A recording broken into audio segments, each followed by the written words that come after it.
ಸರ್ಕಾರಿ ಅಧಿಕಾರಿಗಳ ಮೇಲೆ ದೌರ್ಜನ್ಯ ನಡೀತಾ ಇದೆ. ನಾವು ಈ ಭದ್ರಾವತಿಯಲ್ಲಿ ಏನಾಯಿತು ಅದರ ವಿವರಗಳನ್ನು ನಾವು ನಿಮಗೆ ಕೊಡ್ತಾ ಇದ್ದೀವಿ. ಯಾರೋ ಒಬ್ಬ ಅಧಿಕಾರಿ, ಅದರಲ್ಲೂ ಈ ಮಹಿಳಾ ಅಧಿಕಾರಿ, ಈ ಮರಳು ಮಾಫಿಯಾ ನಡೀತಾ ಇತ್ತಲ್ಲ, ಅಲ್ಲಿ ಹೋದಂಥ ಸಂದರ್ಭದಲ್ಲಿ ಶಾಸಕನ ಪುತ್ರ ಮಾತಾಡಿದಂಥ ಮಾತುಗಳು ಅದನ್ನು ನಾವು ಕೇಳಿದ್ದೀವಿ. ಕೇಳೋಕ್ಕೂ ಸಾಧ್ಯ ಇಲ್ಲ ಆ ಮಾತುಗಳನ್ನು. ಅಂಥ ಕೆಟ್ಟ ಕೊಳಕ ಮಾತುಗಳು. ಈಗ ಬಿ ಜೆ ಪಿಗೆ ಅದೊಂದು ಅಸ್ತ್ರ. ನಿಷ್ಠಾವಂತ ಅಧಿಕಾರಿಗಳಿಗೆ ರಕ್ಷಣೆ ಕೊಡಿ. ಇದು ಈ ರೀತಿ ಅಶೋಕ್ ಮತ್ತು ಛಲವಾದಿ ನಾರಾಯಣಸ್ವಾಮಿ ನೇತೃತ್ವದಲ್ಲಿ ಪ್ರತಿಭಟನೆ ನಡೀತಾ ಇದೆ. ಸಿದ್ದು ಸರ್ಕಾರದಲ್ಲಿ ಅಧಿಕಾರಿಗಳಿಗೆ ಆತ್ಮಹತ್ಯೆ ಭಾಗ್ಯ,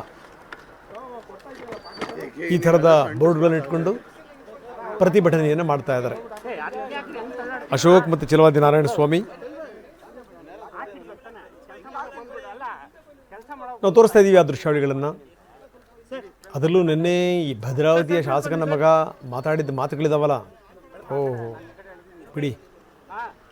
ಇನ್ನು ನಮ್ಮ ಜನನಾಯಕರು, ನಾವೇ ಕಳಿಸ್ತಂಥ ನಾಯಕರುಗಳು, ಅವರ ಮಕ್ಕಳು ಎಷ್ಟರ ಮಟ್ಟಿಗಿದ್ದಾರೆ ಅನ್ನೋಕ್ಕೊಂದು ಬೆಸ್ಟ್ ಎಕ್ಸಾಂಪಲ್ ಕಂಡ್ರಿ ನಿಜಕ್ಕೂ.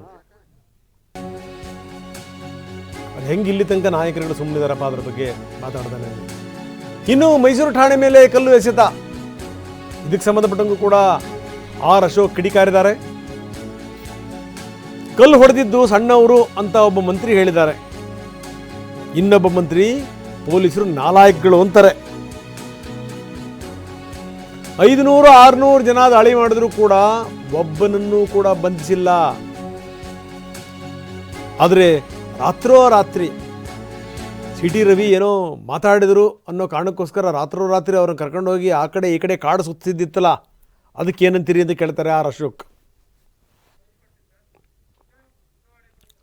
ಮೈಸೂರಲ್ಲಿ ಪೊಲೀಸ್ ಸ್ಟೇಷನ್ಗೆ ನುಗ್ಗಿ ಮುಸ್ಲಿಂ ಮತಾಂಧರು ದಾಂಧಲೆ ಮಾಡಿದ್ದಾರೆ, ಕಲ್ಲುಗಳು ತೂರಾಟ ಮಾಡಿದ್ದಾರೆ, ಪೊಲೀಸ್ ಸ್ಟೇಷನ್ನ ಕಬ್ಜಾ ಮಾಡುವಂಥ ಕೆಲಸ ಮಾಡಿದ್ದಾರೆ. ಆದರೆ ಮಂತ್ರಿಗಳು ಹೇಳಿದ್ದಾರೆ ಅವರೆಲ್ಲ ಸಣ್ಣ ಹುಡುಗರಂತೆ. ಇನ್ನೊಬ್ಬ ಮಂತ್ರಿ ಹೇಳಿದ್ದಾನೆ ಪೊಲೀಸರುಗಳು ನಾನ್ಸೆನ್ಸ್ಗಳು, ಕಾಮನ್ ಸೆನ್ಸ್ ಇಲ್ಲ, ಬುದ್ಧಿ ಇಲ್ಲ ಅವ್ರಿಗೆ. ಅದೇ ಪೊಲೀಸರನ್ನ ನಾಲಾಯಕಗಳು ಅಂತೇಳಿ ಹೇಳಿರೋವಂಥದ್ದು ಒಬ್ಬ ಕ್ಯಾಬಿನೆಟ್ ಮಂತ್ರಿ.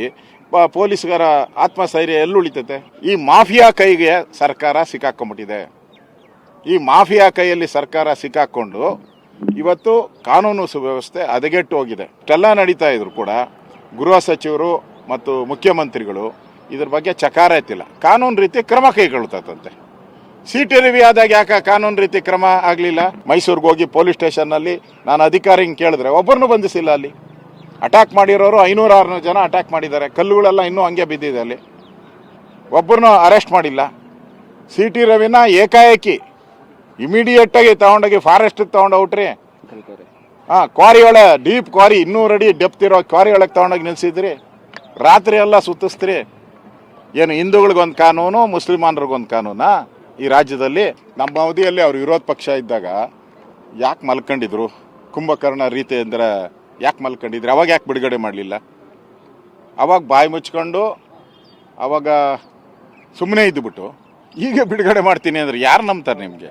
ವಿರೋಧ ಪಕ್ಷ ಇದ್ದಾಗ ವಿರೋಧ ಪಕ್ಷದ ಕೆಲಸ ಮಾಡಿ, ರೂಲಿಂಗ್ ಪಾರ್ಟಿ ಇದ್ದಾಗ ರೂಲಿಂಗ್ ಪಾರ್ಟಿ ಕೆಲಸ ಮಾಡಿ. ಡಬಲ್ ಆ್ಯಕ್ಟಿಂಗ್ ಮಾಡೋಕ್ಕೆ ಹೋಗಬೇಡಿ, ಜನ ಮೆಚ್ಚಲ್ಲ ನಿಮ್ಮನ್ನು. ಆದರೆ ಸಾಂಕೇತಿಕವಾಗಿ ನಾವಿಬ್ಬರು ಹೋರಾಟ ಮಾಡೋಣ. ದೊಡ್ಡ ಪ್ರತಿಭಟನೆಯನ್ನು ನಾವು ನಮ್ಮ ರಾಜ್ಯದ ಅಧ್ಯಕ್ಷರ ಜೊತೆ ಎಲ್ಲರ ಜೊತೆ ಚರ್ಚೆ ಮಾಡಿ ಇನ್ನೂ ದೊಡ್ಡ ಹೋರಾಟವನ್ನು ಮಾಡ್ತೀರಿ.